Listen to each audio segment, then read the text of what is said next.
Despite my lifetime interest in and previous occupations in show business, we rarely discuss movies or TV shows on this program because they rarely intersect with the current jurisdiction of this program, which is, depending on your mood, the collapse of or the preservation of American democracy. But then I saw Sovereign, the award-worthy new film written and brilliantly directed by Christian Swagel in his stunning debut as a director. A rave review in Variety compares the film to our attempts in American journalism, especially in print, to explain the motivations of the January 6th attackers of the Capitol and other increasingly extremist tendencies.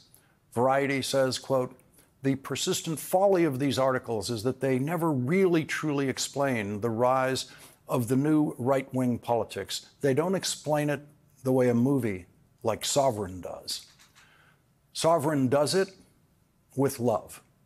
Love is a necessary ingredient in all great screenwriting, very much including stories about very bad people. If you can't see the love in the making of The Godfather or The Sopranos, then you don't know what you're watching.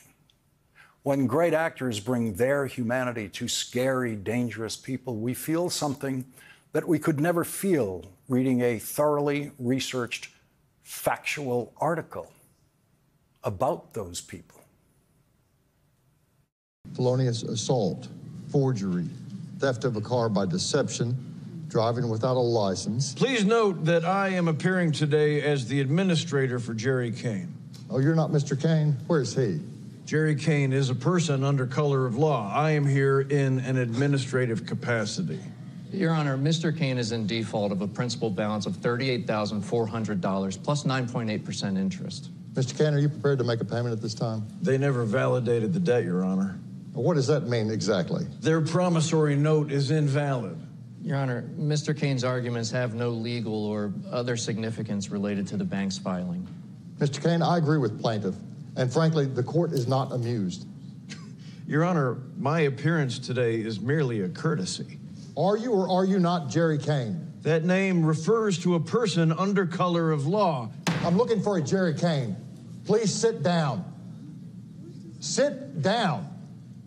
Bailiff, remove this man from the courtroom. I'm trying to remedy. No, touch me and you will be charged with, I'm a peace officer. This is common law jurisdiction I established. We're going to rule in favor of the plaintiff. We'll take a recess. Thank you. All rise. Where's my remedy? You don't have one. For the record, I'm being denied my remedy. Okay, actually, please note that the judge has abandoned the court. His abandoned ship. I, as a sovereign, claim jurisdiction over this matter. Case dismissed with prejudice and cause. Have a nice day.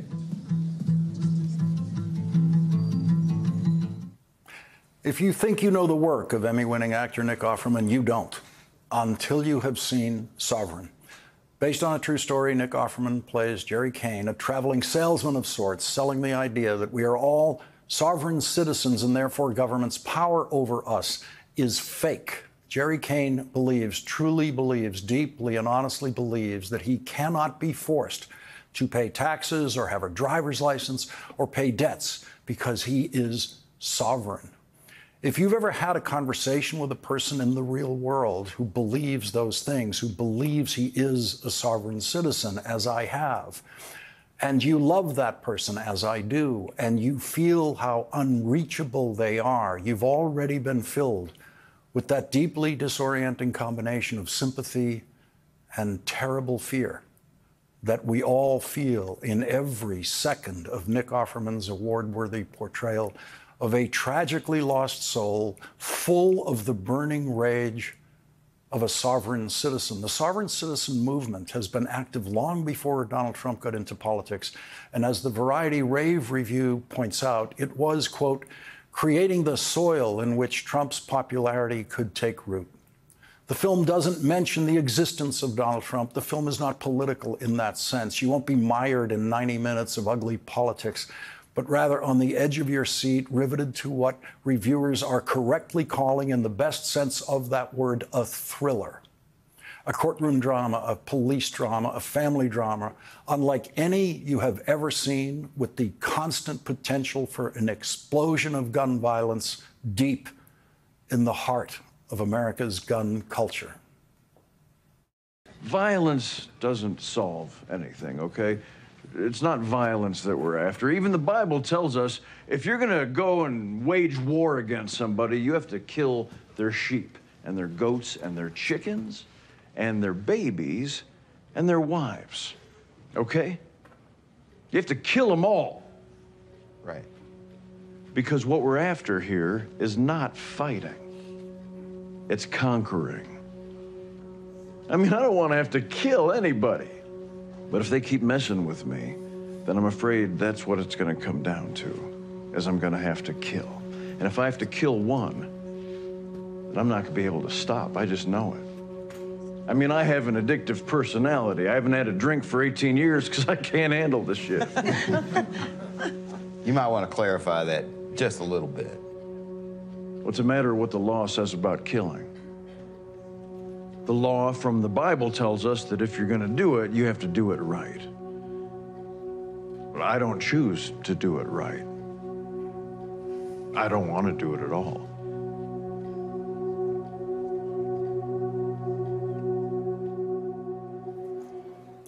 Joining us now is Emmy Award-winning actor Nick Offerman. His new film is Sovereign. It is in theaters now and available streaming everywhere, they say, but definitely Amazon and I don't know. Praise is the hardest thing for me to do right to your face. So you take over, you do the talking. They want to hear from you. Tell us about what you felt in making this movie and the sympathies and the feelings that it opened in you that surprised you. Well, thank you, first of all, for having me and for all the generous things you've heaped upon me already. I'll thank your audience to temper their expectations. No. On my I'm behalf. telling my audience they've got to see this. I do not rave about movies. It's not a thing that happens here. This is a breathtaking film. I went into it knowing your work and knowing your work in drama.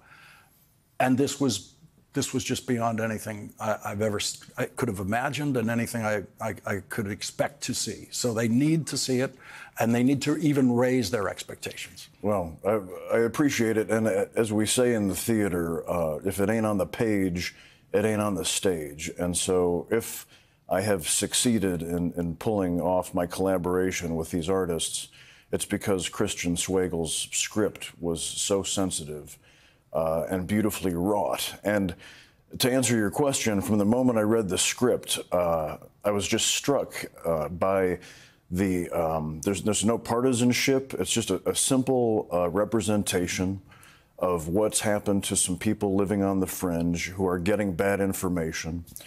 And you said it rightly, you know, you feel, you recognize them as possible neighbors. So I know this guy. There are people in my hometown that are some of the best citizens I've ever known, but they vote for the party of hatred. They vote for the streams of misinformation.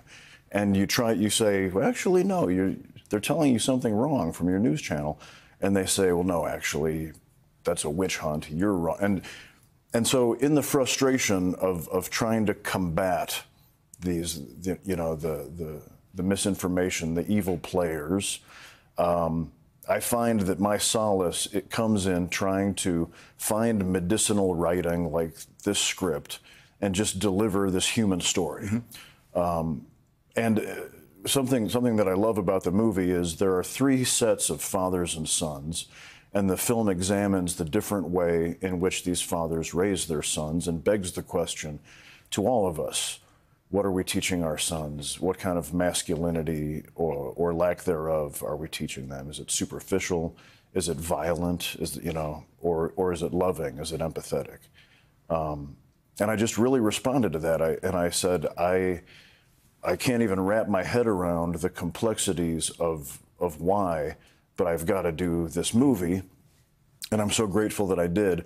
Jacob Tremblay, who plays my son, really blows me away. He is incredible. And so I despise him because he's only 18 years old and he's gorgeous and 10 times as talented as I'll ever be. That's my cross to bear. We've maintained a civil relationship.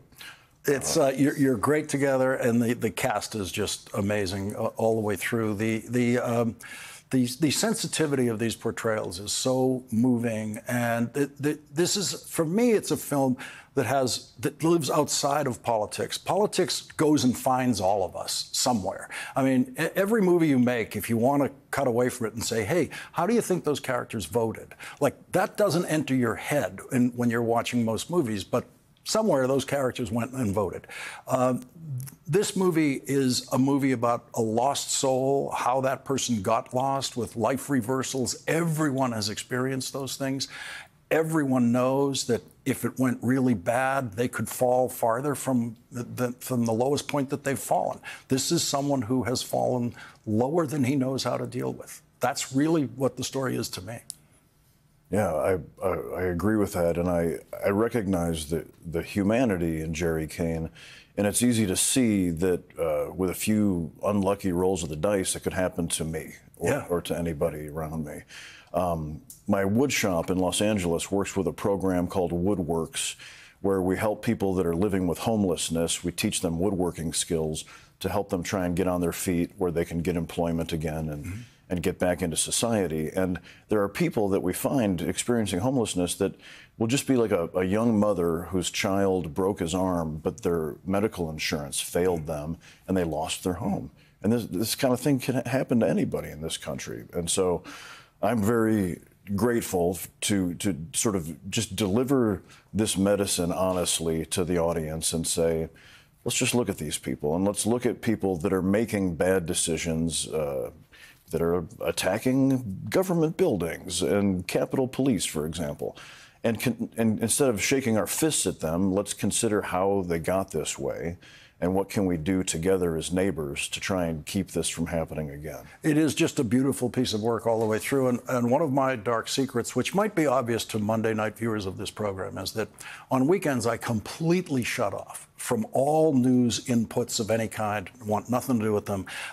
This is a film that I watched on the weekend. It has nothing to do with news inputs as far as I'm concerned. It is just a great movie. Nick Offerman, thank you very much for joining us tonight.